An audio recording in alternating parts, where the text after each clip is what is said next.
ఎవరని? ఏమయ్యా ప్రెసిడెంట్? నువ్వు ప్రెసిడెంట్ అయితే నేను ఏమన్నా కాదన్నానా? కానీ పద్ధతి మార్చడానికి నువ్వెవరు అని. అనవసరం నీతో మాట్లాడటం అనవసరం. ఆ ఆఫీసర్ ఎవరో ఎక్కడున్నారో చెప్పు, ఆయనతోనే మాట్లాడతా. నేనేనండి. నమస్కారం అండి. నమస్కారం అండి. నమస్కారం. చూడండి, నా గురించి నేను చెప్పుకోవడం నేను లైక్ చేయనండి. ఈ ఊళ్ళో కాకిని అడగండి, చెట్టును అడగండి, పుట్టను అడగండి, నా గురించి కంప్లీట్ గా చెబుతాయి. తమరు పొరుగురు కనుక మా అంజిగాడు చెబుతాడు. చెప్పరా చిత్తం, మా అయ్యగారి ఊరికి ప్రెసిడెంట్ చేశారండి. ఈ మధ్యలో ఓడిపోయారండి. అసలు చిత్తం, మా అయ్యగారు 10 రోజులకు మోతుపారండి. 50 ఎకరాలు వేసానుగండి, 40 ఎకరాలు వరండి. పెళ్లి పెసరా అదండి. చూడండి, మీ గురించి మీరు చెప్తే నాకు అర్థమవుతుంది. చెప్పండి. 18 ఎకరాలు పెళ్లి పెసరండి. నేను చెప్పేదేం లేదండి. ఈ ఊరికి ఏ పెద్ద ఆఫీసర్ వచ్చినా, మంత్రి వచ్చినా మా ఇంట్లో దిగడమే రివాజ్ అండి. నేను పదవి పోయినా ఒప్పుకుంటా, కానీ పద్ధతి మారితే ఒప్పుకోనండి. కనుక మీరు మా ఇంట్లోనే దిగాలండి. చెప్పా ప్రెసిడెంట్. నేను చెప్పేది ఏంటయ్యా? ఉండాల్సిందైనా తెలుసుకోవాల్సిందైనా మీ ఇంట్లో ఉండాలో మా ఇంట్లో ఉండాలో. చూడండి, పట్నంలో మా ఇంట్లో ఖాళీ లేదు, మా ఇంట్లో ఖాళీ లేదంటూ వచ్చిన వాళ్ళని రోడ్డు మీద నిలబెడతారు. ఇక్కడేమో మా ఇంటికి రండి, మా ఇంటికి రండి అంటూ వచ్చి నన్ను రోడ్డు మీద నిలబెడుతున్నారు. చూడండి ప్రెసిడెంట్ గారు, ఈ రోడ్ల ఆఫీసర్ రోడ్డు పాలు కాకుండా అర్జెంట్గా ఏదో నిర్ణయం తీసుకోండి. ఆఫీసర్ గారు, ఈ ఊళ్ళో కల్లా పెద్ద మనిషి నేనండి. మన ఇల్లే పెద్ద ఇల్లండి. ఊళ్ళోకి ఏ పెద్దాడు వచ్చినా దిగేది మన ఇంటోనండి. మీరు కూడా వచ్చి మా ఇంట్లో దిగండి.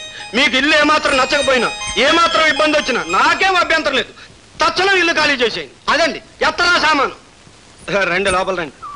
1946లో నా పెళ్ళైన మర్నాడు పెద్ద గాలివాన వచ్చిందండి. ఊరంతా లేచిపోయింది, కానీ ఈ ఇంటి పెంకు నగలేదండి.